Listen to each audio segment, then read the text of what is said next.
Hello everyone, my self से वंशिका और आज हम इंडियन ज्योग्राफी का मोस्ट इम्पॉर्टेंट चैप्टर भारत में परिवहन को देखेंगे। ठीक है, और इस चैप्टर को हम क्वेश्चन एंड आंसर के फॉर्मेट में सारे चैप्टर को हम सॉल्व कर रहे हैं, तो इसको भी इसी फॉर्मेट में सॉल्व करेंगे। और ये सारे इंपॉर्टेंट क्वेश्चन हैं और हर टॉपिक को हम क्वेश्चन वाइज सॉल्व करते हुए इस चैप्टर को कंप्लीट करेंगे। तो स्टार्ट करते हैं। इसका पहला टॉपिक है हमारा इंट्रोडक्शन, सामान्य इसका परिचय। ठीक है, तो परिवहन को किस प्रकार का उद्योग माना जाता है? तो समाज की आधारभूत आवश्यकताओं की संतुष्टि के लिए रचा गया एक संगठित सेवा उद्योग है। ये किसी देश की परिवहन व्यवस्था को आर्थिक ढांचे के रूप में शरीर का क्या कहा जाता है? तो स्नायु प्रणाली, नर्वस सिस्टम बोला जाता है। परिवहन किसी देश का अगर नर्वस सिस्टम बोले तो वो परिवहन का प्रणाली है। परिवहन व्यवस्था देश के किन भागों को आपस में जोड़ती है? तो दूरस्थ तथा एकांत भागों को। मनुष्य तथा पदार्थों के स्थानांतरण में कौन सा सहायक होता है? तो परिवहन व्यवस्था। संसाधनों की उपयोगिता में वृद्धि किसके माध्यम से होती है? तो कुशल परिवहन प्रणालियों के द्वारा। द नेक्स्ट क्वेश्चन, परिवहन व्यवस्था किन दो मुख्य प्रक्रियाओं को गति प्रदान करती है? तो औद्योगिकरण तथा नगरीकरण को। बाजार में वस्तुओं के मूल्यों में समान समता बनाए रखने में क्या सहायता करता है? परिवहन। क्रांतिक समय तथा प्राकृतिक आपदाओं के समय आवश्यकताओं की पूर्ति कौन सुनिश्चित करता है? परिवहन प्रणाली। राष्ट्रीय एकता एवं अखंडता को संबल प्रदान करने में किसकी मुख्य भूमिका है? परिवहन व्यवस्था की। The next question will B, प्रत्येक देश ने किस विशेष उद्योग के लिए विभिन्न प्रकार के परिवहन का विकास किया है? प्रतिरक्षा मतलब डिफेंस उद्योग के लिए। भारत में परिवहन प्रणाली के कुल मार्गों में सड़कों का हिस्सा कितना प्रतिशत है? सड़क जो है लगभग 83% सड़क है। भारत में कुल परिवहन मार्गों में रेल मार्ग कितना है? तो 9% रेल मार्ग है, 83% सड़क है। तो भारत में परिवहन मार्ग में वायु मार्ग कितना है? तो 6% जो है वायु मार्ग है। भारत में कुल परिवहन मार्गों में प्रतिशत के आधार पर सबसे छोटा हिस्सा किसका है? तो जल मार्ग का, केवल 2.0% है जल मार्ग। रेल व नागर विमानन को छोड़कर परिवहन के विभिन्न साधनों के विकास के लिए नीतिगत कार्यक्रम बनाने का दायित्व किसका है? सड़क, जहाजरानी एवं परिवहन मंत्रालय का। रेल व नागर विमान दो को छोड़कर विभिन्न साधनों के विकास के लिए नीतिगत कार्यक्रम बनाने का दायित्व किसका है? सड़क एवं जहाजरानी एवं परिवहन मंत्रालय का। परिवहन के प्रमुख माध्यमों को मुख्य रूप से कितने भागों में बांटा गया? 3 भागों में, स्थल, जल एंड वायु परिवहन। स्थल परिवहन के अंतर्गत आने के 2 मुख्य मार्ग कौन सा है? स्थल पे तो सड़क मार्ग एंड रेल मार्ग। जल परिवहन को किन 2 मुख्य श्रेणियों में विभाजित किया गया? समुद्री जल और नदियां एवं नहरों का आंतरिक जल मार्ग। परिवहन का सबसे तीव्रगामी माध्यम कौन सा है? वायु परिवहन। वर्तमान में भारत का कुल यात्री यातायात का कितने प्रतिशत भाग सड़क परिवहन द्वारा संपन्न है? 90%। वर्तमान में देश का कुल माल यातायात का कितने प्रतिशत भाग सड़कों द्वारा ढोया जाता है? 63% माल सड़कों के द्वारा ढोया जाता है। परिवहन नीतियों के क्रियान्वयन की जिम्मेदारी किस केंद्रीय मंत्रालय की है? सड़क, जहाजरानी एवं परिवहन मंत्रालय की। देश के आर्थिक विकास का मुख्य इंजन किसे कहा जाता है? सुदृढ़ परिवहन और अवसंरचना ढांचे को। क्षेत्रीय विषमताओं को कम करने में परिवहन का कौन सा गुण सहायक है? दूरस्थ क्षेत्रों तक पहुँचे और कनेक्टिविटी। आपातकाल में सैन्य बलों के तीव्र संचलन के लिए कौन सा माध्यम अनिवार्य है? परिवहन प्रणाली, विशेषकर सड़क और वायु मार्ग। The next topic will B परिवहन। इसका ऐतिहासिक पृष्ठभूमि क्या है परिवहन का? भारत में सड़क निर्माण की सुदृढ़ परंपरा किस प्राचीन सभ्यता के समय से ही रही है? सिंधु घाटी सभ्यता से, इंडस वैली सिविलाइजेशन से। ईसा पूर्व तृतीय शताब्दी कहने का अर्थ है 1400 कुछ में। भारत में कौन से महान मौर्य साम्राज्य सुदृढ़ सड़क निर्माता थे? चंद्रगुप्त मौर्य तथा सम्राट अशोक। मौर्य काल में देश के आंतरिक व्यापार की क्या स्थिति थी? आंतरिक व्यापार पूर्णतः प्रगति पर था। मौर्य काल में देश का अंदर प्रमुख रूप से कितने प्रमुख व्यापारिक मार्ग थे? तो 4 प्रमुख व्यापारिक मार्ग थे। मौर्य काल के प्रथम प्रमुख व्यापारिक मार्ग मतलब उत्तरापथ का विस्तार कहाँ से कहाँ तक था? ताम्रलिप्ति मतलब पश्चिम बंगाल, कोलकाता के बंदरगाह से लेकर पश्चिम भारत पुरुषपुर, पेशावर तक था। The next question will B, प्राचीन उपरापथ मार्ग पर स्थित बिहार का कौन सा प्रमुख ऐतिहासिक नगर था? तो पाटलिपुत्रा, जिसे वैशाली और राजगृह था। प्राचीन उत्तरापथ मार्ग पर स्थित बिहार का कौन सा प्रमुख ऐतिहासिक नगर था? पाटलिपुत्रा और Vaishali Rajgriha.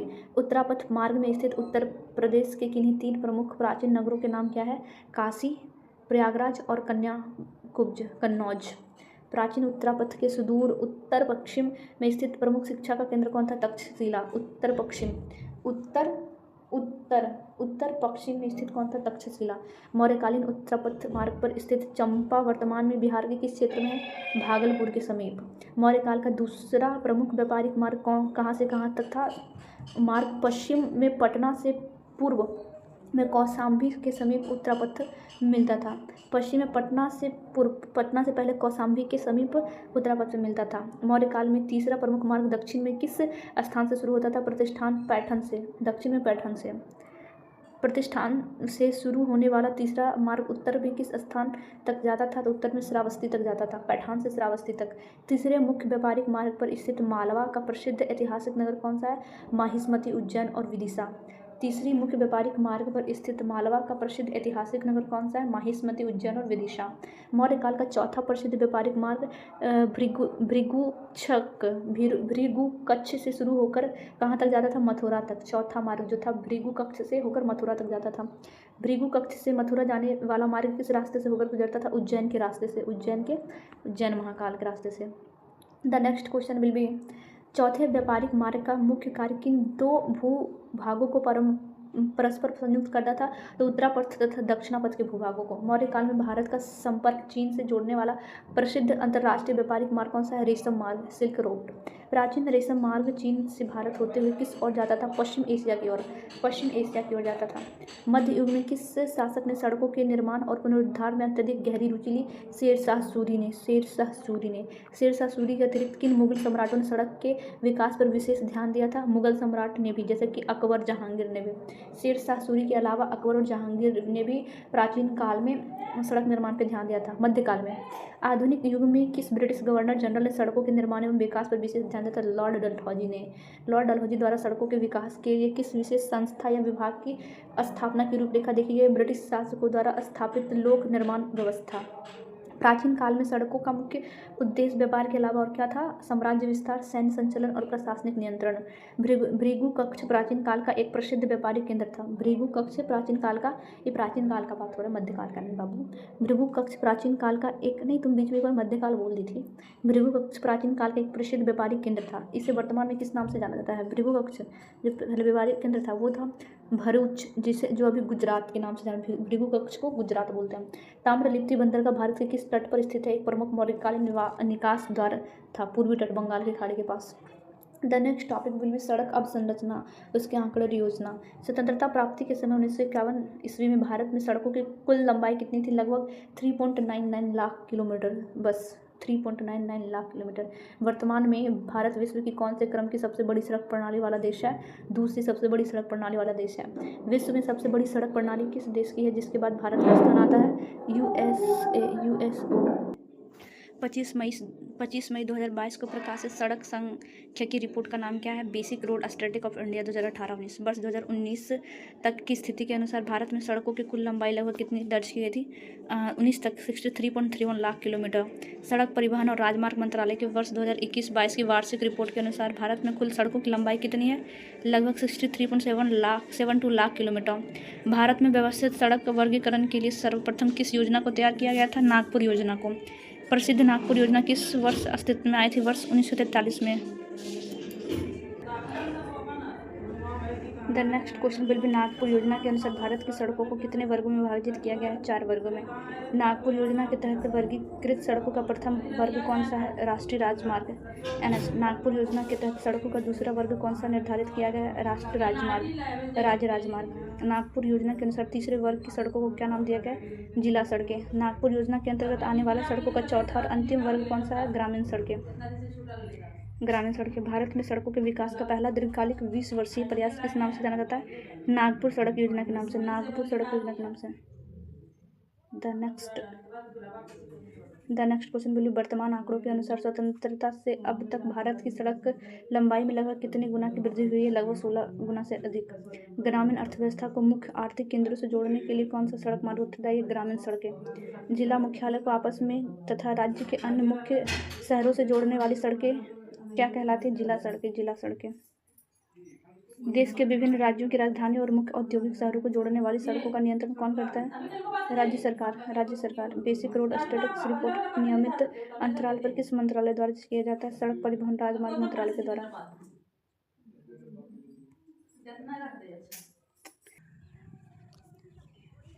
The next question, देश के विभिन्न राज्यों की राजधानी और मुख्य औद्योगिक शहरों को जोड़ने वाली सड़कों का नियंत्रण कौन करता है? राज्य सरकार। राज्य राजमार्ग के तहत होता है। बेसिक रोड स्टैटिक्स रिपोर्ट नियमित अंतराल पर किस मंत्रालय द्वारा जारी की जाती है? सड़क परिवहन और राजमार्ग मंत्रालय के द्वारा। भारत की विशाल सड़क प्रणाली देश के सकल घरेलू उत्पाद जीडीपी में किस माध्यम से योगदान देती है? माल और सेवाओं के तीव्र लॉजिस्टिक प्रवाह द्वारा। नागपुर योजना में सड़कों का वर्गीकरण किस मुख्य आधार पर किया जाता है? उपयोगिता, स्थान और प्रशासनिक महत्व के आधार पर। 2019 से 22 के बीच भारत की सड़क लंबाई में लगभग कितनी वृद्धि दर्ज की है? लगभग 41,000 किलोमीटर का। सड़क नेटवर्क के विस्तार के मामले में भारत ने किस महाद्वीप के कई बड़े देशों को पीछे छोड़ दिया? यूरोपीय देशों को। देश के सुदूर सीमावर्ती क्षेत्रों को जोड़ने वाली सड़कें सामान्यतः किस वर्ग के सहयोग से बनती है? राष्ट्रीय राजमार्ग और केंद्रीय एजेंसियों के सहयोग से। परिवहन क्षेत्र में वन लाइनर डेटा के लिए आधिकारिक और प्रमाणिक स्रोत किसे माना जाता है? मंत्रालय की वार्षिक रिपोर्ट का। The next topic will B national highway, राष्ट्रीय राजमार्ग। भारत सरकार पर राष्ट्रीय राजमार्ग के संदर्भ में कौन सा मुख्य उत्तरदायित्व होता है? निर्माण तथा रखरखाव का उत्तरदायित्व। राष्ट्रीय राजमार्ग नेशनल हाईवे का नियंत्रण किस केंद्रीय विभाग द्वारा किया जाता है? केंद्रीय लोक निर्माण विभाग के द्वारा। भारत में राष्ट्रीय राजमार्गों के प्रबंधन और विकास की सर्वोच्च संस्था कौन सी है? केंद्रीय लोक निर्माण विभाग एवं संबद्ध प्राधिकरण। पाठ्यपुस्तक में दिए गए आंकड़ों के अनुसार वर्तमान में देश में कुल कितने राष्ट्रीय राजमार्ग है? अभी वर्तमान में 599 राष्ट्रीय राजमार्ग हैं। 31 मई 2019 की स्थिति के अनुसार भारत में राष्ट्रीय राजमार्ग की कुल लंबाई कितनी है? 31 मई 2019 की स्थिति के अनुसार भारत में राष्ट्रीय राजमार्ग की कुल लंबाई कितनी है? 1,32,499। 31 मई 2019 की स्थिति के अनुसार भारत में राष्ट्रीय राजमार्ग की कुल लंबाई 1,32,499 किलोमीटर है। राष्ट्रीय राजमार्ग देश के किन महत्वपूर्ण हिस्सों को आपस में जोड़ता है? राज्यों की राजधानियों, बड़े बंदरगाहों और रणनीतिक सीमाओं। राष्ट्रीय राजमार्ग देश के किन महत्वपूर्ण हिस्सों को आपस में जोड़ता है? राज्यों की राजधानी, बड़े बंदरगाह और रणनीतिक सीमाओं को। CPWD का पूर्ण फुल फॉर्म क्या है? सेंट्रल पब्लिक वर्क डिपार्टमेंट, केंद्रीय लोक निर्माण विभाग। राष्ट्रीय राजमार्ग के निर्माण का खर्च पूर्णतः किसके द्वारा वहन किया जाता है? भारत सरकार, केंद्र सरकार के द्वारा। अंतर्राज्यीय परिवहन को सुगम और निर्बाध बनाने का मुख्य श्रेय किस सड़क वर्ग को जाता है? राष्ट्रीय राजमार्ग के द्वारा। क्या राष्ट्रीय राजमार्ग के विकास में राज्य सरकारों का प्रत्यक्ष वित्तीय स्वाभाविक होता है? नहीं, यह पूर्णतः भारत सरकार का उत्तरदायित्व है। वर्ष 2019 के राष्ट्रीय राजमार्ग की लंबाई 1,32,499। कुल सड़क नेटवर्क का लगभग कितना प्रतिशत? लगभग 2% के समीप। देश की जीवन रेखा के रूप में किन सड़कों को जाना जाता है जो भारी माल परिवहन संभालते हैं? राष्ट्रीय राजमार्ग को। आर्थिक समीक्षा और विकास कार्य में CPWD किस मंत्रालय के तकनीकी अंग के रूप में कार्य करता है? शहरी एवं बुनियादी ढांचा विकास और लोक निर्माण से संबंध मंत्रालय। देश के एक छोर से दूसरे छोर, जैसे कि उत्तर से दक्षिण से या पूर्व से पश्चिम को जोड़ने वाला मुख्य मार्ग क्या कहलाता है? राष्ट्रीय राजमार्ग। राष्ट्रीय राजमार्ग संख्या के निर्धारण, उनके नंबरिंग का अधिकार किसके पास है? भारत सरकार के सड़क परिवहन मंत्रालय के पास। रणनीतिक दृष्टि से सैन्य साजो सामान को सीमाओं तक पहुंचाने के लिए मुख्य रूप से किस राजमार्ग प्रणाली का उपयोग किया जाता है? राष्ट्रीय राजमार्ग का। सड़कों की गुणवत्ता और अंतर्राष्ट्रीय मानकों के अनुरूप लेन विस्तार का क्या कार्य किस वर्ग में सर्वाधिक होता है? राष्ट्रीय राजमार्ग में। भारत में कुल सड़क यातायात के भार का एक बहुत बड़ा हिस्सा, लगभग 40% मात्र किस सड़क नेटवर्क द्वारा संभाला जाता है? राष्ट्रीय राजमार्ग नेटवर्क के द्वारा। मार्च 2019 के आंकड़े के अनुसार राष्ट्रीय राजमार्ग की लंबाई 1 लाख किलोमीटर से अधिक होने का क्या संकेत है? देश में तीव्र कनेक्टिविटी अवसंरचना का तीव्र विकास। भारत के स्वर्णिम चतुर्भुज जैसे बड़े प्रोजेक्ट मूल रूप से किस सड़क व्यवस्था के अंतर्गत आता है? राष्ट्रीय राजमार्ग के अंतर्गत।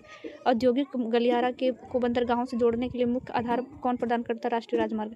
देश में पर्यटकों के अंतर प्रांतीय आवागमन को सबसे अधिक गति कौन प्रदान करता है? राष्ट्रीय राजमार्ग प्रणाली। परिवहन क्षेत्र में NH का पूर्ण रूप क्या है? नेशनल हाईवे, राष्ट्रीय राजमार्ग। किसी भी देश के संतुलित प्रादेशिक विकास के लिए राष्ट्रीय राजमार्ग का घनत्व कैसा होना चाहिए? उच्च और समान रूप से वितरित। पृष्ठ में दिए गए विवरण के अनुसार भारत में कुल सड़कों की लंबाई का सबसे नवीनतम आंकड़ा किस वर्ष की रिपोर्ट का है? वर्ष 21-22 का वार्षिक report 63.72 lakh kilometre. 63.72 lakh kilometre. The next topic will B राष्ट्रीय राजमार्ग, नेशनल हाईवे। भारत में राष्ट्रीय राजमार्ग की कुल लंबाई में एकल लेन का हिस्सा कितना है? 29.13%। एंड राष्ट्रीय राजमार्ग की कुल लंबाई में 2 लाइन वाली सड़कों का प्रतिशत कितना है? 48.76%। भारत में कितने प्रतिशत राष्ट्रीय राजमार्ग मानक 4 लाइन 100 से अधिक चौड़ा है? 22.11%। विश्व की सबसे ऊंची सड़क कौन सी है जो मनाली को लेह से जोड़ती है? मनाली लेह राजमार्ग। सड़क परिवहन और राजमार्ग मंत्रालय की वार्षिक रिपोर्ट 2021-22 के अनुसार भारत में राष्ट्रीय राजमार्गों की कुल लंबाई कितनी है? 1,40,995 किलोमीटर। 1,40,995 किलोमीटर। किस स्रोत के अनुसार भारत में राष्ट्रीय राजमार्ग का राज्यवार वितरण बहुत विषम है? Basic road static of India 2018-19। Basic road static 2018-19 के अनुसार भारत में सर्वाधिक राष्ट्रीय राजमार्ग की लंबाई वाला राज्य कौन सा है? महाराष्ट्र। महाराष्ट्र में राष्ट्रीय राजमार्गों की कुल लंबाई कितनी किलोमीटर है? 17,757 किलोमीटर। देश के कुल राष्ट्रीय राजमार्ग का कितना प्रतिशत हिस्सा अकेले महाराष्ट्र में हिस्सा है? 13.4%। राष्ट्रीय राजमार्ग की लंबाई के मामले में भारत में दूसरे स्थान पर कौन सा राज्य है? यूपी। पहले स्थान पर कौन सा है? अकेला महाराष्ट्र 13% है। सेकंड नंबर पर यूपी आ रहा है। उत्तर प्रदेश में राष्ट्रीय राजमार्ग की कुल लंबाई कितनी है? 11,737 किलोमीटर। 11,737 किलोमीटर। देश के कुल राष्ट्रीय राजमार्गों में उत्तर प्रदेश का कितना प्रतिशत योगदान है? 8.9%। राष्ट्रीय राजमार्ग की लंबाई सूचकांक में राजस्थान तीसरे स्थान पर, यूपी दूसरे स्थान पर, महाराष्ट्र फर्स्ट स्थान पर है। राजस्थान में राष्ट्रीय राजमार्ग की कुल लंबाई कितनी दर्ज की है? 10,342 किलोमीटर। देश के कुल राष्ट्रीय राजमार्ग नेटवर्क में राजस्थान की परसेंटेज कितनी? 7.8%। मध्य प्रदेश में राष्ट्रीय राजमार्गों की कुल लंबाई कितनी किलोमीटर है? 8,772 किलोमीटर। 8,772। द नेक्स्ट क्वेश्चन बोलिए, देश के कुल राष्ट्रीय राजमार्गों का कितना प्रतिशत भाग मध्य प्रदेश में आता है? 6.6%। शीर्ष 5 राज्यों में न्यूनतम राष्ट्रीय राजमार्ग की लंबाई वाला राज्य कौन सा है? गुजरात। 7,335 किलोमीटर। देश के कुल राष्ट्रीय राजमार्गों में गुजरात का प्रतिशत हिस्सा कितना है? गुजरात 5.5% है। भारत में कुल सड़क यातायात का कितना प्रतिशत भाग राष्ट्रीय राजमार्ग द्वारा संपन्न किया जाता है? 40%। 40%। भारत में कुल सड़क यातायात का कितना प्रतिशत भाग राष्ट्रीय राजमार्ग द्वारा संपन्न किया जाता है? 40%। The next topic will B राज्य राजमार्ग, स्टेट हाईवेज। राज्य राजमार्ग। राज्य राजमार्गों के निर्माण तथा रखरखाव का दायित्व किस विभाग पर होता है? राज्य लोक निर्माण विभाग। राज्य लोक निर्माण विभाग। राजमार्ग मुख्य रूप से किन क्षेत्रों को राज्य की राजधानी से जोड़ता है? जिला मुख्यालयों को। 2018-19 में भारत में राजमार्गों की कुल लंबाई कितनी है? 17,953 kilometre. 17,953 kilometre. The next question, देश के कुल राज्य राजमार्गों में सर्वाधिक लंबाई वाला राज्य कौन सा है? महाराष्ट्र। देश के कुल राज्य राजमार्गों में सर्वाधिक लंबाई वाला राज्य कौन सा है? महाराष्ट्र। महाराष्ट्र में राज्य राजमार्गों की कुल लंबाई कितनी किलोमीटर है? 32,005 किलोमीटर। महाराष्ट्र में राज्य राजमार्गों की कुल लंबाई कितनी किलोमीटर? 32,005 किलोमीटर। देश के कुल राज्य राजमार्ग नेटवर्क का कितना प्रतिशत हिस्सा अकेले महाराष्ट्र में? 17.83%। देश के कुल राज्य राजमार्ग नेटवर्क का कितना प्रतिशत हिस्सा अकेले महाराष्ट्र में? 17.83%। The next question will B, राज्य राजमार्गों की लंबाई के मामले में भारत का दूसरा स्थान किस राज्य का है? कर्नाटका का। राज्य का राजमार्ग की लंबाई के मामले में भारत का दूसरा स्थान कर्नाटका है। कर्नाटक राज्य राजमार्गों की कुल लंबाई कितनी है? 19,473 किलोमीटर। देश के कुल राज्य राजमार्गों में कर्नाटक का योगदान कितना है? 10.85%। राज्य राजमार्गों की सर्वाधिक लंबाई वाला शीर्ष 5 राज्यों में तीसरा स्थान किसका है? गुजरात का। दूसरा स्थान कर्नाटक का है, तीसरा है गुजरात का। और कितना है? तो 16,746 किलोमीटर, मतलब 9.33%। राजस्थान में राज्य राजमार्ग की लंबाई कितनी है? 15,061। राजस्थान में राज्य राजमार्ग की लंबाई बोल रहा है। राज्य राजमार्ग की लंबाई 15,061 किलोमीटर। देश के कुल राज्य राजमार्गों का कितना प्रतिशत हिस्सा राजस्थान में विस्तृत है? 8.39%। शीर्ष 5 राज्य राजमार्ग वाले राज्यों में आंध्र प्रदेश का कौन सा स्थान है? 5वां स्थान। आंध्र प्रदेश कितने में आता है? 5वां में। 5 आंखें आंध्र प्रदेश के पास, मतलब 5वां स्थान है। आंध्र प्रदेश में राज्य राजमार्गों की कुल लंबाई कितनी किलोमीटर? 13,500 किलोमीटर। देश के कुल राज्य राजमार्गों में आंध्र प्रदेश का कितना प्रतिशत है? 7.52%। राज्य राजमार्गों के विकास के लिए नीतियों बनाने का प्राथमिक प्रशासनिक ढांचा किसके अधीन आता है? राज्य सरकार के माध्यम से। राष्ट्रीय राजमार्ग की तुलना में राज्य राजमार्ग का मुख्य प्रशासनिक अंतर क्या है? इनका प्रबंधन केंद्र के बजाय पूर्णतः राज्य सरकार के अधीन होता है। सड़क घनत्व और कनेक्टिविटी को मजबूत करने में राज्य राजमार्ग किन सड़कों के बीच सेतु का कार्य करता है? राष्ट्रीय राजमार्ग और जिला सड़कों के बीच। द नेक्स्ट टॉपिक विल जिला की सड़कें, डिस्ट्रिक्ट रोड। जिला सड़कों के निर्माण तथा रखरखाव की जिम्मेदारी मुख्य रूप से किस संस्था के पास होती है? जिला परिषद तथा लोक निर्माण विभाग, PWD के पास। PWD, लोक निर्माण विभाग के पास डिपार्टमेंट। 31 मार्च 2019 तक भारत में जिला सड़कों की कुल लंबाई कितनी दर्ज की गई थी? नहीं, 6,12,778 पूरे जिला जो भारत में जिला सड़कों की कुल लंबाई, टोटल जिला की लंबाई 6,12,778 किलोमीटर। भारत में सर्वाधिक जिला सड़कों की लंबाई किस राज्य का है? महाराष्ट्र का। जिला वाइज बता रहे, जिला वाइज सबसे ज़्यादा महाराष्ट्र का, कितना? 17.7%। और जिला सड़कों की लंबाई दूसरा किसका है? तो यूपी का। पहले ही जिला वाला तो देख चुके हैं, कितना परसेंट है? तो 9.1%। तीसरे स्थान पर मध्य प्रदेश है, 8.3%। जिला सड़कें मुख्य रूप से जिला मुख्यालय को किससे जोड़ती है? जिला के अन्य महत्वपूर्ण कस्बों, बाजारों और ग्रामीण क्षेत्रों से। जिला के अन्य महत्वपूर्ण कस्बों, बाजारों और ग्रामीण क्षेत्रों से। ग्रामीण अर्थव्यवस्था को जिला स्तर के मुख्य व्यापारिक केंद्रों से जोड़ने वाली मुख्य कड़ी कौन सी है? जिला सड़कें। The next topic will be ग्राम सड़कें, विलेज रोड्स। देश में ग्रामीण सड़कों के निर्माण तथा रखरखाव का दायित्व मुख्य रूप से किस स्थानीय संस्था का होता है? ग्राम पंचायतों का। देश में ग्रामीण सड़कों के निर्माण तथा रखरखाव का दायित्व मुख्य रूप से किस स्थानीय संस्था का होता है? ग्राम पंचायतों का। ग्राम पंचायतों के अतिरिक्त अन्य जिला सड़कों के रखरखाव का दायित्व किस संस्था का आता है? जिला परिषद तथा लोक निर्माण विभाग का। एक ही क्वेश्चन रिपीट क्यों कर रहे हो भाई?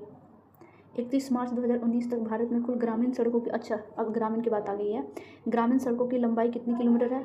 4,52,000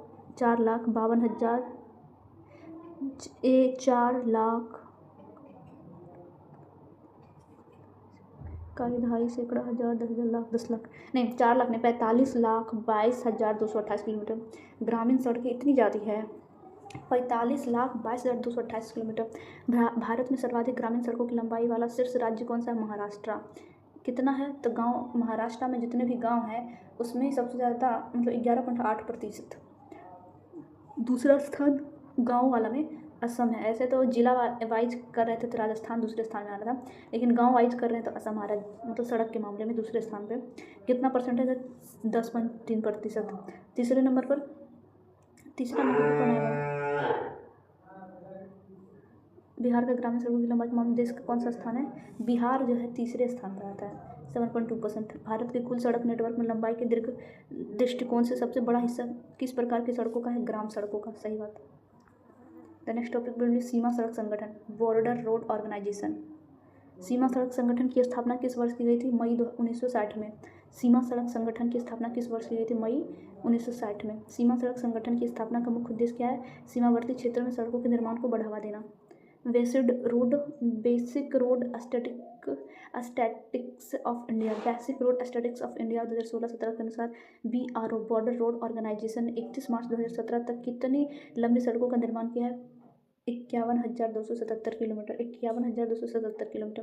सीमावर्ती क्षेत्रों में बॉर्डर रोड ऑर्गेनाइजेशन BRO वर्तमान में लगभग कितने किलोमीटर लंबी सड़कों को देख रेख और रखरखाव करता है? 25,500 kilometre. 25,500 kilometre. BRO border road organisation, BRO मतलब बोर्ड रोड ऑर्गेनाइजेशन ने किन 2 रणनीतिक क्षेत्रों को जोड़ने वाली सड़कों का निर्माण कार्य सफलतापूर्वक पूरा किया है? जोजिला, कारगिल और मनाली लेह सड़कों को। जोजिला, कारगिल और मनाली लेह सड़कों को। BRO द्वारा निर्मित मनाली लेह सड़क समुद्र तल से कितनी ऊंचाई पर स्थित 4 दर्रों को पार करती है? तो 4,875 मीटर से 5,458 मीटर की ऊंचाई पर। 4,875 मीटर से 5,458 मीटर की ऊंचाई पर। पठानकोट जम्मू श्रीनगर उरी राष्ट्रीय राजमार्ग के रखरखाव का दायित्व किस संगठन को सौंपा गया है? सीमा सड़क संगठन को। सड़कों के अलावा BRO ने सीमावर्ती क्षेत्रों में किन अन्य बुनियादी ढांचों का निर्माण शुरू किया है? एयरफील्ड भवनों तथा स्थायी पुलों का। भारत बांग्लादेश सीमा पर कंटीले बाग लगाने की विशिष्ट परियोजना किस संगठन द्वारा क्रियान्वित की जा रही है? सीमा सड़क संगठन के द्वारा। BRO द्वारा भारत बांग्लादेश सीमा पर बनाई जा रही कंटीली बाड़ सड़क की कुल लंबाई कितनी है? 910 किलोमीटर। महाराष्ट्र के नक्सल प्रभावित जिलों में सड़क निर्माण के लिए BRO द्वारा कौन सा प्रोजेक्ट चलाया जा रहा है? प्रोजेक्ट हीरक के तहत महाराष्ट्र के किन 2 प्रमुख नक्सल प्रभावित जिलों में सड़कों का निर्माण किया जा रहा है? गढ़चिरौली तथा भंडारा। भूटान में विशाल सड़क अवसंरचना के निर्माण के लिए BRO द्वारा संचालित परियोजना का नाम क्या है? प्रोजेक्ट दंतक। प्रोजेक्ट वीकन के अंतर्गत मुख्य रूप से किन राज्य क्षेत्र में सैनिक छावनी के लिए आंतरिक सड़कों का निर्माण किया गया है? मद्राव क्षेत्र में। The next question will B पूर्वोत्तर भारत में पूर्वोत्तर भारत में किन राज्यों पूर्वोत्तर भारत में किन राज्यों के पिछड़े जिलों में बीआरओ सड़क निर्माण परियोजना चला रहा है?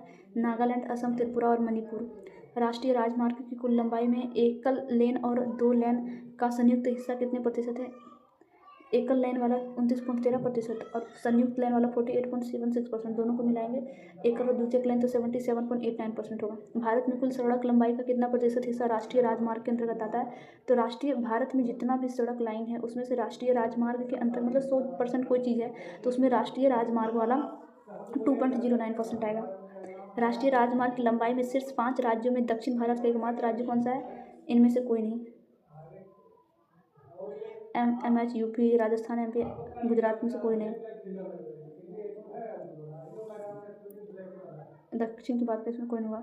राज्य राजमार्गों की लंबाई के मामले में शीर्ष 5 राज्यों में दक्षिणी भारत में कौन सा 2 राज्य है? तो दक्षिणी भारत के 2 राज्य में शामिल है कर्नाटक और आंध्र प्रदेश। राज्य राजमार्गों की लंबाई के मामले शीर्ष 5 राज्यों में मतलब 5 भारत का 5 अगर शीर्ष राज्य राजमार्ग की बात किया जाए तो उसमें से 2 कर्नाटक और आंध्र प्रदेश में भाग लेगा। भारत का कौन सा राज्य राष्ट्रीय राजमार्ग, राज्य राजमार्ग, जिला सड़क और ग्राम सड़क चारों श्रेणियों की लंबाई में शीर्ष है? तो महाराष्ट्र। 4 प्रकार का मतलब रास्ता होता है, एक राष्ट्र राजमार्ग होता है, एक राज्य का राजमार्ग होता है, एक जिला सड़क होता है, एक गाँव ग्रामीण सड़क होता है। 4 तरह का, उसमें से सबसे हाई मतलब प्रायोरिटी है महाराष्ट्र का इसमें। बिहार राज्य देश के कुल ग्रामीण सड़क नेटवर्क में किस स्थान पर आता है? तो तीसरे स्थान पर 7.2% हिस्सेदारी है। सैनिक छावनियों और संवेदनशील सीमाओं की सुरक्षा अवसंरचना का विकास मुख्य रूप से कौन करता है? तो सीमा सड़क संगठन करता है।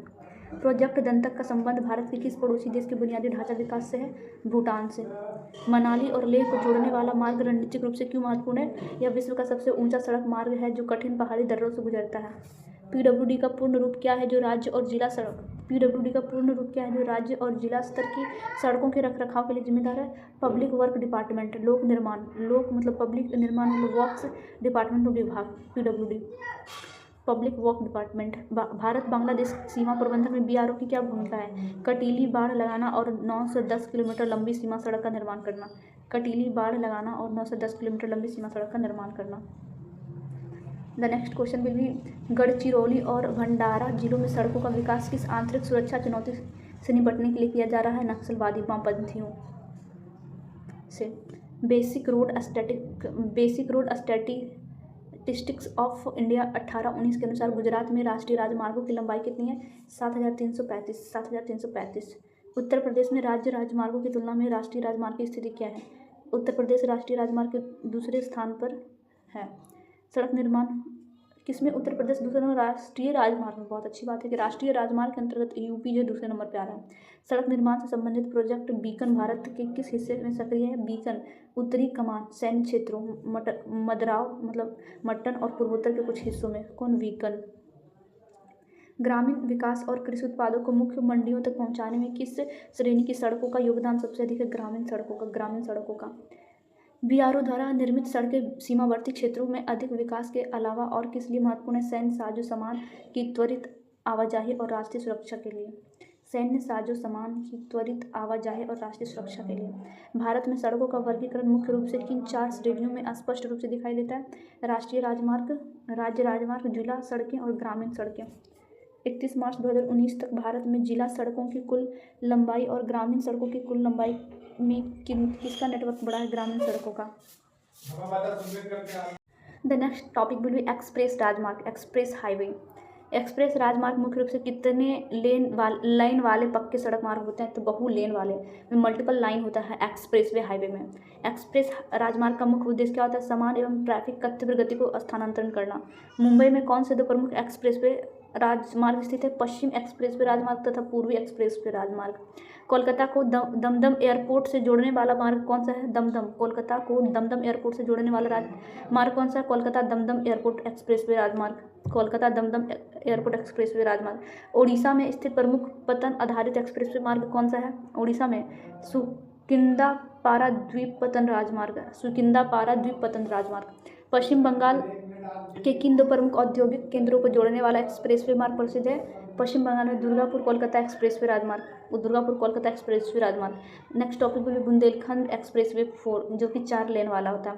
बुंदेलखंड एक्सप्रेसवे का शिलान्यास किस तिथि को मतलब किया गया था? 29 फरवरी 2020 को। बुंदेलखंड एक्सप्रेसवे का शिलान्यास किसके द्वारा किया गया था? प्रधानमंत्री नरेंद्र मोदी के द्वारा। बुंदेलखंड एक्सप्रेसवे का उद्घाटन कब किया गया था? 16 जुलाई 2022 को।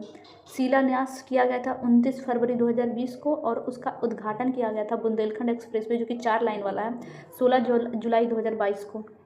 बुंदेलखंड एक्सप्रेसवे का उद्घाटन उत्तर प्रदेश के किस जिले में किया गया था? यूपी के जालौन जिले में प्रधानमंत्री नरेंद्र मोदी के द्वारा जालौन जिले में किया गया था। बुंदेलखंड एक्सप्रेसवे की कुल लंबाई कितनी है? 296.07 किलोमीटर, 296.07 किलोमीटर। बुंदेलखंड एक्सप्रेसवे का प्रारंभ किस स्थान से होता है? त्रिकूट पर्वत है, त्रिकूट भरतपुर NH35 से। बुंदेलखंड एक्सप्रेसवे का समापन किस स्थान पर होता है? इटावा, ग्राम का नाम है कुदरेल, इटावा कुदरेल से। द नेक्स्ट क्वेश्चन बोलिए बुंदेलखंड एक्सप्रेसवे यूपी के कितने जिलों से होकर गुजरता है? तो 7 जिलों से गुजरता है। बुंदेलखंड एक्सप्रेसवे किन किन 7 जिलों से होकर गुजरता है? तो त्रिकूट, बांदा, महोबा, हमीरपुर, जालौन, औरैया और इटावा, इन 7 जिलों से होकर गुजरता है बुंदेलखंड एक्सप्रेसवे। बुंदेलखंड एक्सप्रेसवे का निर्माण किस संस्था द्वारा किया जा रहा है? उत्तर प्रदेश एक्सप्रेसवेज औद्योगिक विकास प्राधिकरण के यूपी ईडा के द्वारा।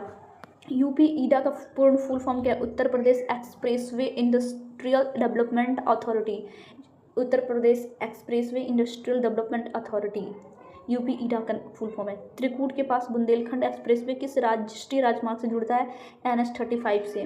बुंदेलखंड एक्सप्रेसवे का अंतिम छोर इटावा किस गांव में स्थित है? गांव कुदरैल में। द नेक्स्ट टॉपिक बोलिए पूर्वांचल एक्सप्रेसवे। बुंदेलखंड एक्सप्रेसवे था, अब पूर्वांचल एक्सप्रेसवे को देखते हैं। पूर्वांचल एक्सप्रेसवे की आधारशिला किस वर्ष रखी गई थी? वर्ष 2018 में। पूर्वांचल एक्सप्रेसवे की आधिकारिक किस स्थान पर रखी गई थी? आजमगढ़ में। पूर्वांचल एक्सप्रेसवे का उद्घाटन किस तिथि को हुआ था? 16 नवंबर 2021 को। पूर्वांचल एक्सप्रेसवे का उद्घाटन किस तिथि को हुआ था? 16 नवंबर 2021 को। पूर्वांचल एक्सप्रेसवे का उद्घाटन किस स्थान पर किया गया था? करवल खीरी सुल्तानपुर में। पूर्वांचल एक्सप्रेसवे की कुल लंबाई कितनी है? 340.824 किलोमीटर, 340.824 किलोमीटर। पूर्वांचल एक्सप्रेसवे की कुल लंबाई 340.824 किलोमीटर। पूर्वांचल एक्सप्रेसवे का प्रारंभ स्थल कौन सा है? चांदसराय गांव, NH731 लखनऊ। पूर्वांचल एक्सप्रेसवे का प्रारंभ स्थल चांदसराय गांव है, मतलब लखनऊ में, NH731। पूर्वांचल एक्सप्रेसवे के समापन स्थल हैदरिया गांव गाजीपुर, नोटा हाजीपुर। पूर्वांचल एक्सप्रेसवे का समापन स्थल कहाँ होता है? हैदरिया गांव गाजीपुर। लखनऊ सुल्तानपुर रोड पर पूर्वांचल एक्सप्रेसवे का शुरुआती बिंदु कौन सा है? चांदसराय गांव, NH731।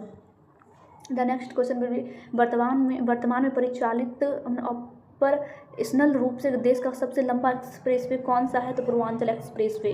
पूर्वांचल एक्सप्रेसवे यूपी के कितने जिलों से होकर गुजरती है? 9 जिलों से होकर गुजरती है। पूर्वांचल एक्सप्रेसवे के 9 जिलों से होकर गुजरती है। तो लखनऊ, यूपी में लखनऊ, बाराबंकी, अमेठी, सुल्तानपुर, अयोध्या, अम्बेडकर नगर, आजमगढ़, मऊ और गाजीपुर, इन 9 जिलों से होकर गुजरती है। बुंदेलखंड एक्सप्रेसवे बस 7 जिलों से होकर गुजर रहा था, जबकि पूर्वांचल वाला 9 जिलों से। पूर्वांचल एक्सप्रेसवे पर हवाई पट्टी का निर्माण किस जिले में किया गया है? सुल्तानपुर में। पूर्वांचल एक्सप्रेसवे पर हवाई पट्टी का निर्माण किस जिले में किया गया है? सुल्तानपुर में। सुल्तानपुर में हवाई पट्टी का निर्माण किस गांव के निकट किया गया है? कूरेभार गांव के निकट। पूर्वांचल एक्सप्रेसवे पर निर्मित हवाई पट्टी की लंबाई कितनी है? 3.2 किलोमीटर। पूर्वांचल एक्सप्रेसवे पर निर्मित हवाई पट्टी की लंबाई कितनी है? 3.2 किलोमीटर। लड़ाकू विमानों की आपातकालीन लैंडिंग के लिए हवाई पट्टियों का निर्माण करने वाला देश का पहला राज्य कौन सा है? यूपी। लड़ाकू विमानों की आपातकालीन लैंडिंग के लिए हवाई पट्टियों का निर्माण करने वाला देश कौन सा है? यूपी। यमुना एक्सप्रेसवे पर किस स्थान के निकट हवाई पट्टी का निर्माण किया गया है? मथुरा के निकट।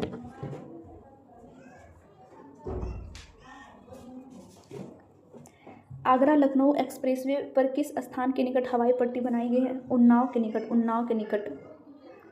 पूर्वांचल एक्सप्रेसवे का सबसे पूर्वी छोर उत्तर प्रदेश के किस जिले में है? गाजीपुर। हैदरिया गांव में, गाजीपुर हैदरिया गांव में। पूर्वांचल एक्सप्रेसवे यूपी की उत्तर प्रदेश की राजधानी को किस क्षेत्र से जोड़ता है? पूर्वी उत्तर प्रदेश पूर्वांचल से। गंगा, अब नेक्स्ट देखते हैं गंगा एक्सप्रेसवे जो कि 6 लाइन वाला एक्सप्रेसवे है। गंगा एक्सप्रेसवे मूल रूप से कितने लाइन का निर्मित करता है? 6 लाइन को। गंगा एक्सप्रेसवे की आधिकारिक कब रखी गई थी? 18 दिसंबर 2000। गंगा एक्सप्रेसवे की आधिकारिकता आधारशिला कब रखी गई थी? 18 दिसंबर 2021 को। The next question will B Ganga expressway की आधारशिला किस स्थान पर रखी गई थी? शाहजहांपुर में। गंगा एक्सप्रेसवे की कुल लंबाई कितनी निर्धारित की गई? 593.947 किलोमीटर। गंगा एक्सप्रेसवे का प्रारंभ किस स्थान पर होता है? बिजौली गांव में, मरेठ। बिजौली गांव मरेठ में।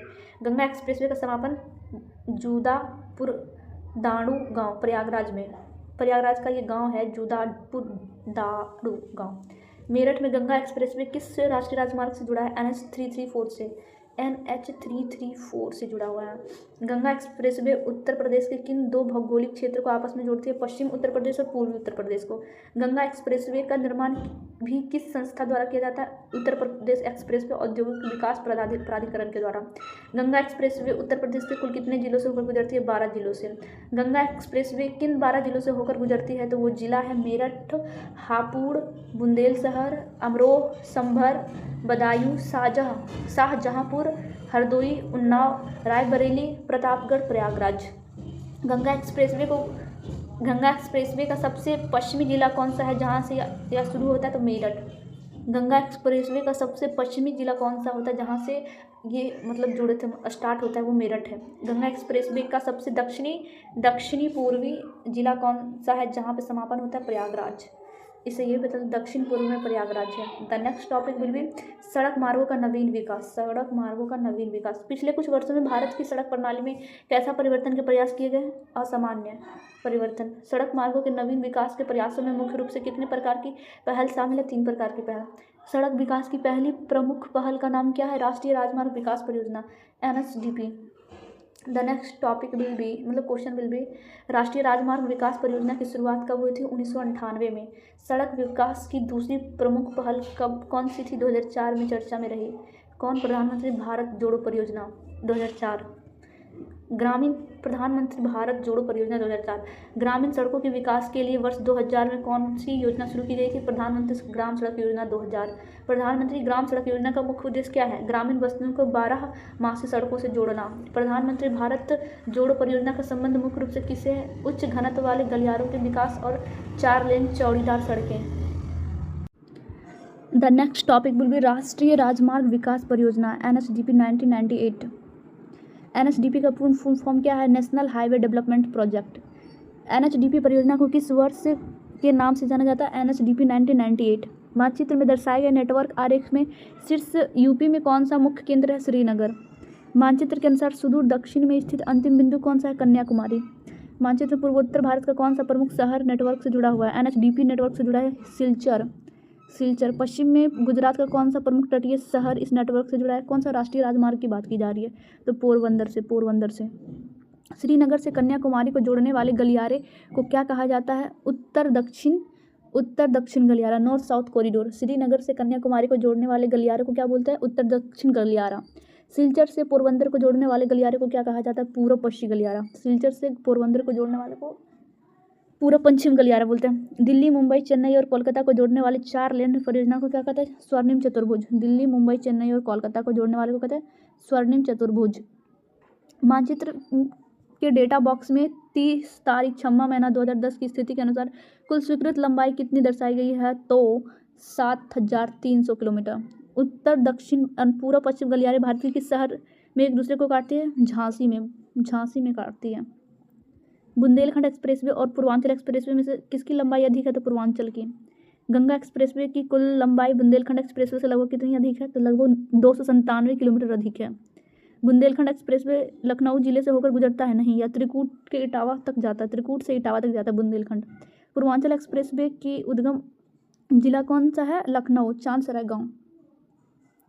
गंगा एक्सप्रेसवे का समापन बिंदु प्रयागराज का कौन सा गाँव है? जूदापुर दांडू गांव, जब जुदा होता है इंसान तो दारू पीता है। कैसा गांव है यार, ऐसे जुदापुर दारू गांव। यहाँ पे गंगा का एक्सप्रेसवे का प्रयागराज का समापन होता है, वो गांव का नाम है।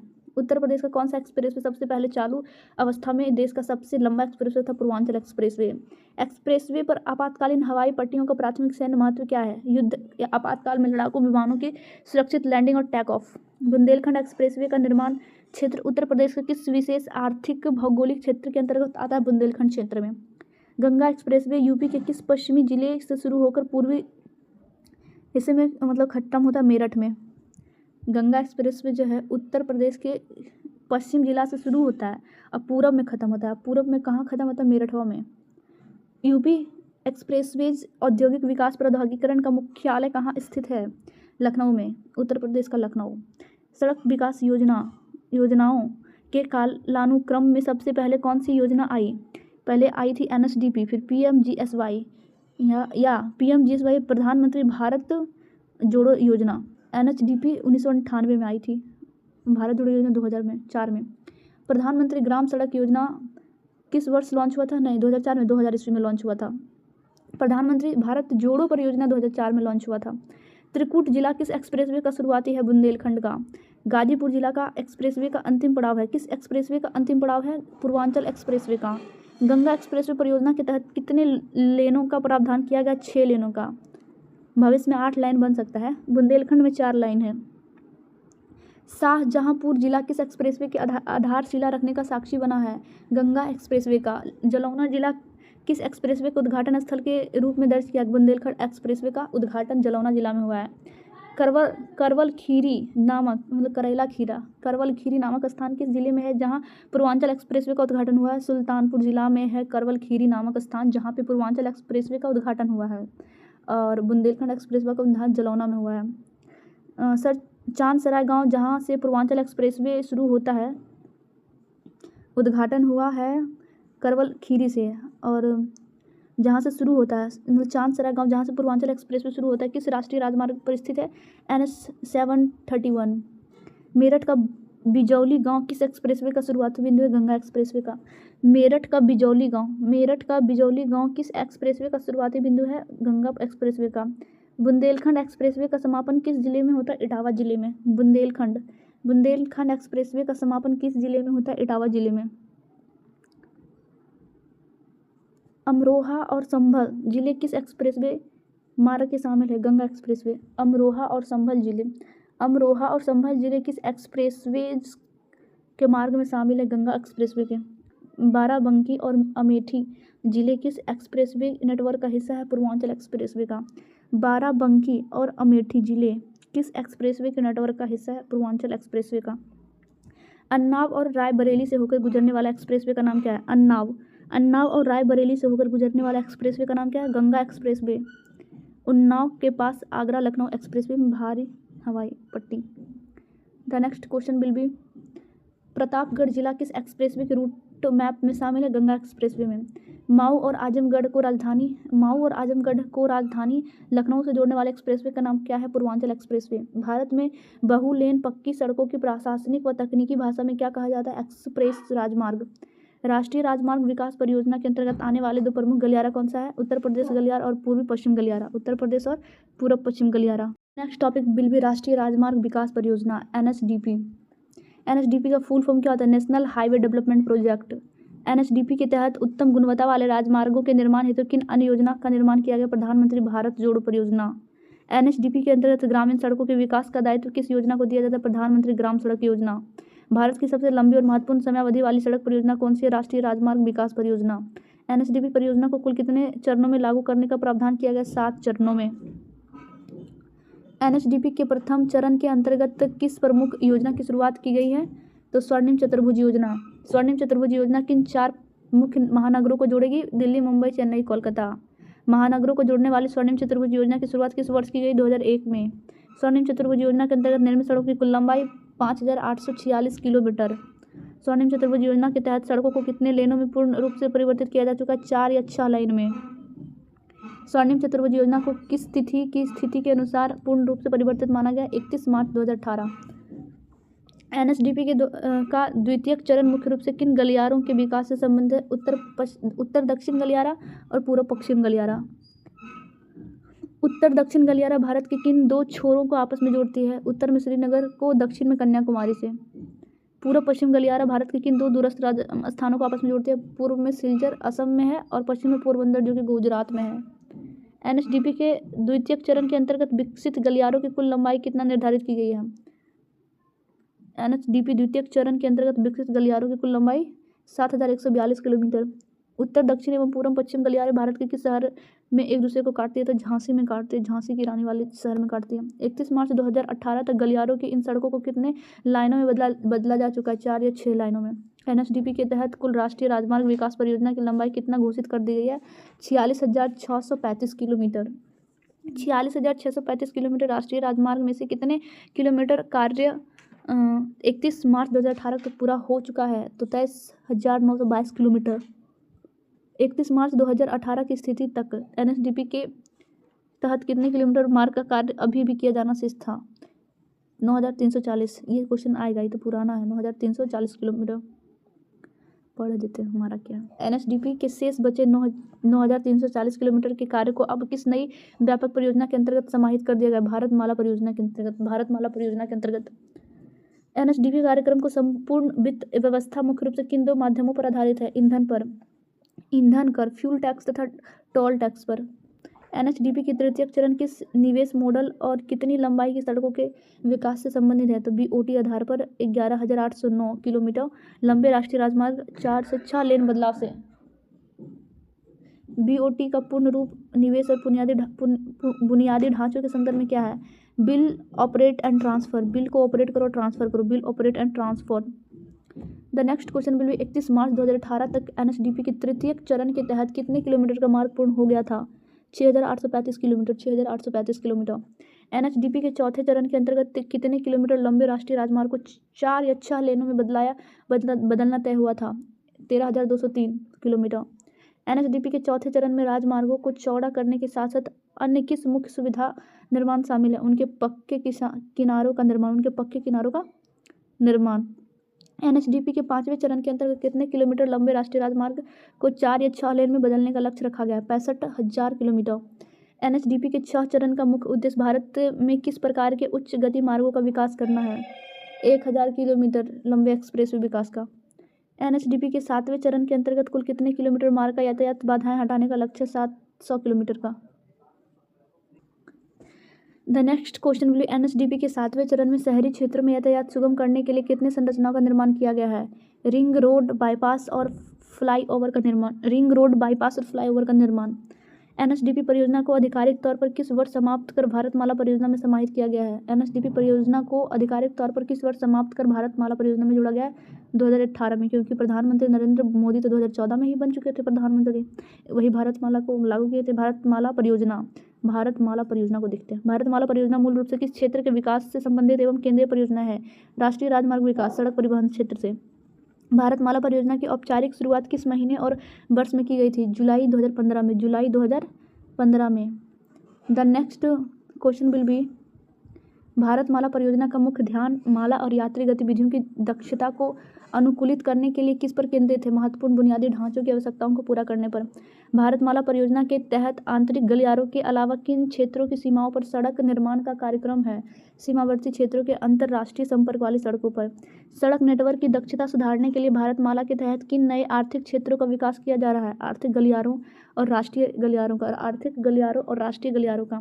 भारतमाला परियोजना के अंतर्गत तटीय क्षेत्रों और बंदरगाहों के विकास से हेतु किस कनेक्टिविटी पर बल दिया गया है? पोर्ट कनेक्टिविटी सड़कों पे। पोर्ट कनेक्टिविटी सड़कों पे।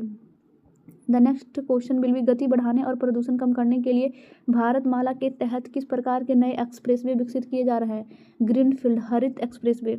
अगस्त 2020 तक भारतमाला परियोजना के तहत कुल कितनी परियोजनाओं को मंजूरी या इसके तहत प्राप्त किया जा चुका है? कुल 322 परियोजनाओं को। अगस्त 2020 की स्थिति के अनुसार भारतमाला के तहत स्वीकृत सड़क परियोजनाओं की कुल लंबाई कितनी है? 12,413 किलोमीटर। 12,413 किलोमीटर। भारतमाला परियोजना के प्रथम चरण के कार्यान्वयन के लिए कुल कितनी अनुमानित लागत तय की गई है? तो 5,35,000 करोड़ रुपया। भारतमाला बोला है कि अगस्त 2020 की स्थिति के अनुसार भारतमाला के तहत स्वीकृत सड़क परियोजना की कुल लंबाई कितनी थी? भारतमाला के तहत 12,413 किलोमीटर 2020 में ही बन चुका था। बोला भारतमाला परियोजना के प्रथम चरण के कार्यान्वयन के लिए कुल कितना पैसा लगाया है? 5,35,00,000 मतलब 5,35,00,000 मतलब 5.3 लाख करोड़ रुपया। भारतमाला परियोजना के प्रथम चरण के तहत कुल कितने किलोमीटर राष्ट्रीय राजमार्ग का निर्माण किया जाना था? तो 34,800 किलोमीटर। 34,800 किलोमीटर। भारतमाला परियोजना के प्रथम चरण की निर्धारित कार्यान्वयन अवधि क्या थी? वर्ष 2017-18 से 2021 17-18 से 21-22 तक। The next question will B Bharatmala परियोजना का मुख्य आर्थिक उद्देश्य देश भर में किस प्रकार के लॉजिस्टिक्स की क्षमता को बढ़ाना है? माल और यात्री परिवहन की क्षमता को। माल और यात्री परिवहन की क्षमता को।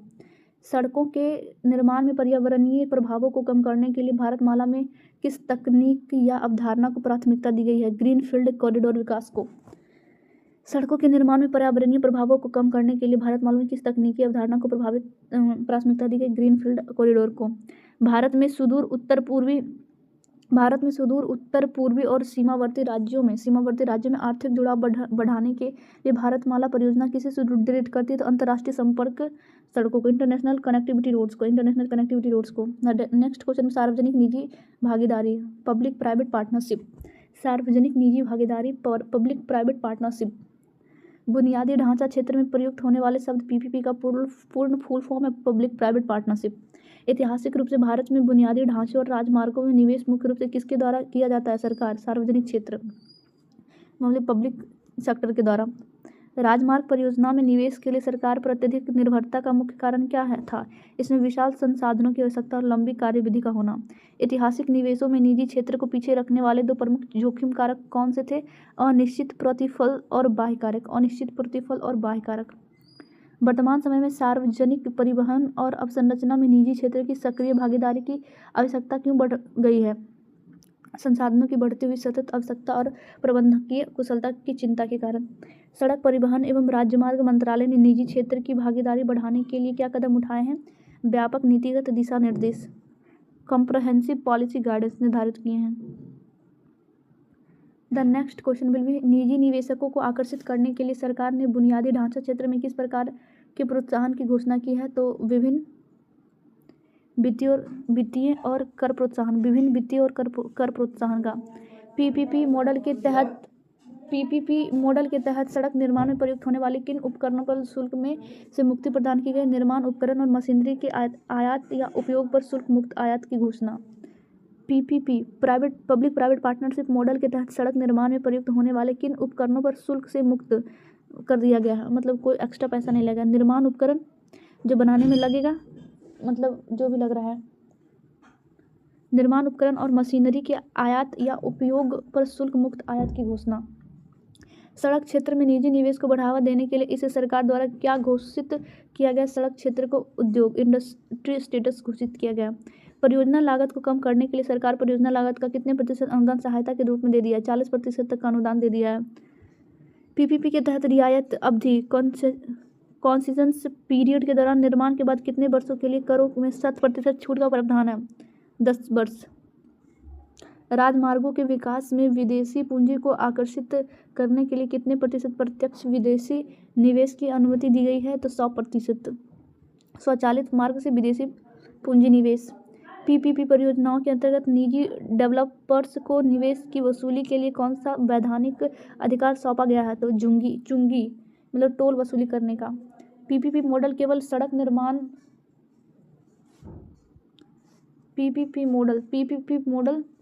केवल सड़क निर्माण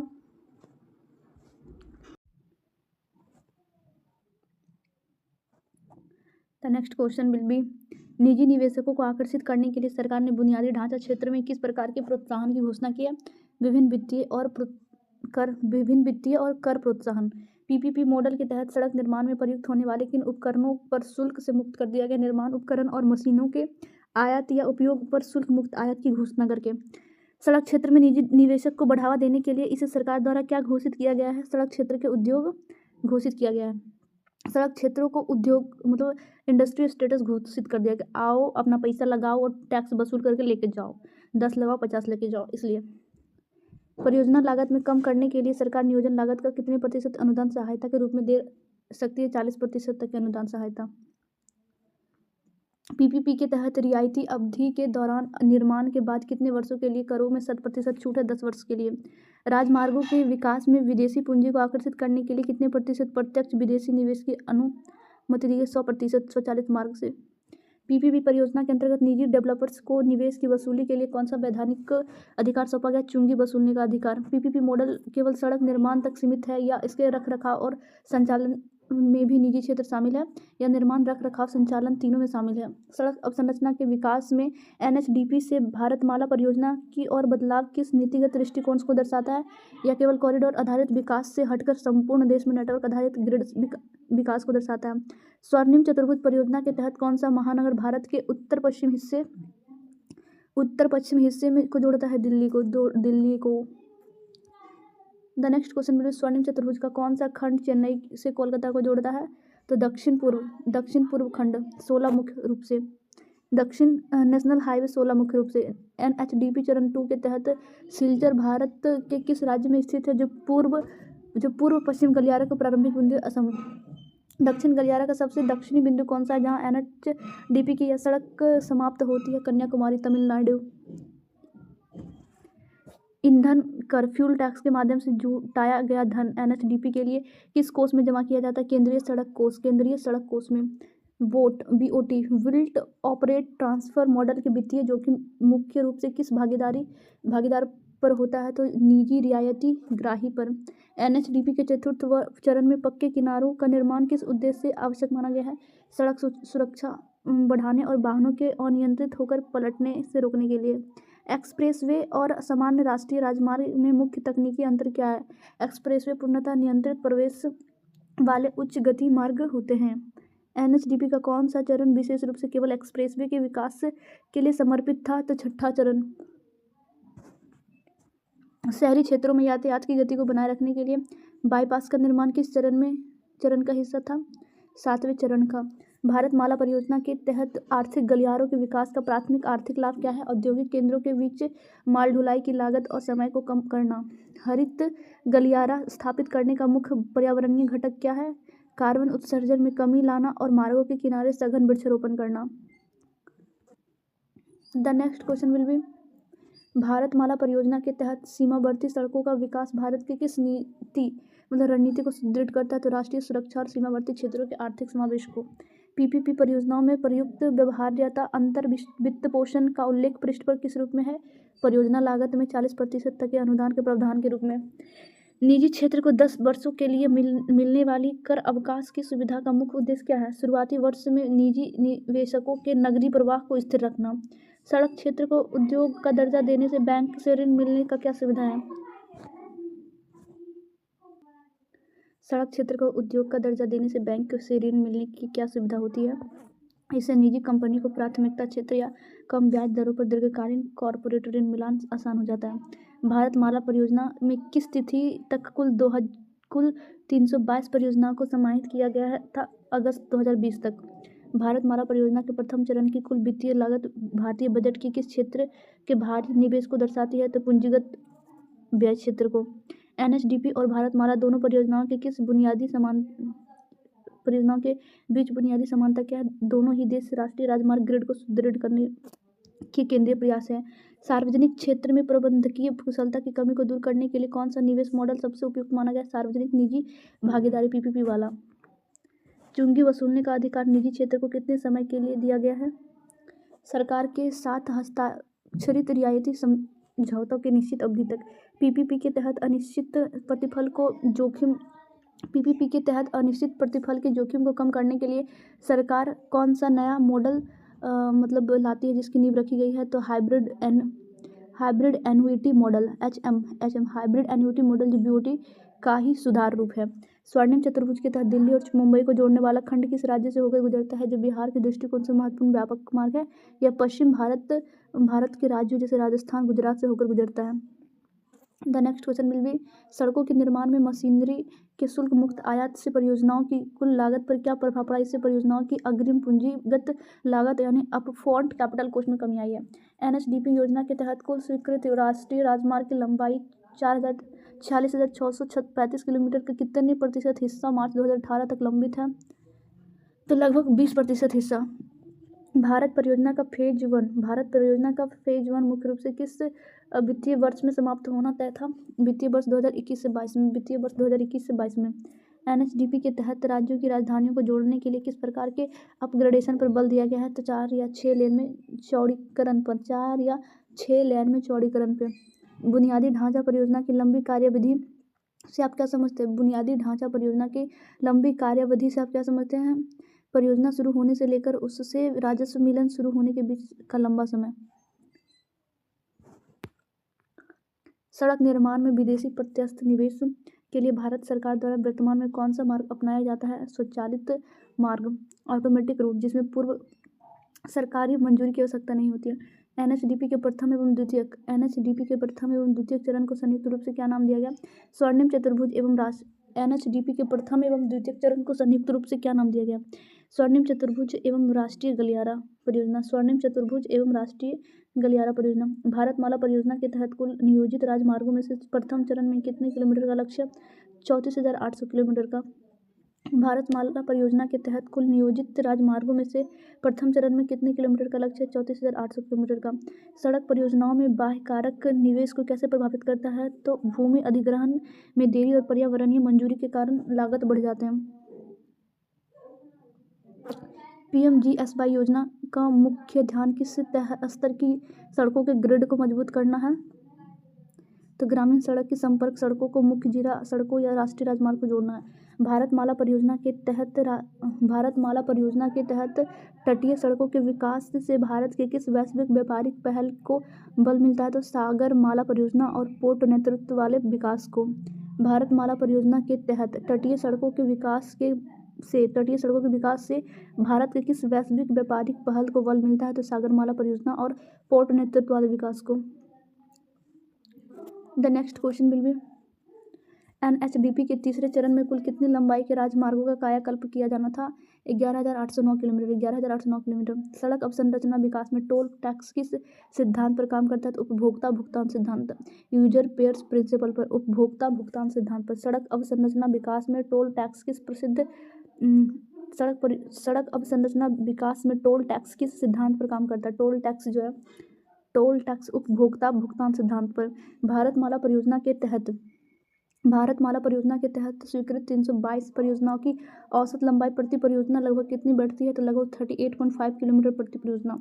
पीपीपी मॉडल का अंतिम उद्देश्य नागरिकों को किस प्रकार की सेवाएं प्रदान करना है। पीपीपी मॉडल के अंतिम उद्देश्य नागरिकों को किस प्रकार की सेवाएं प्रदान करना है।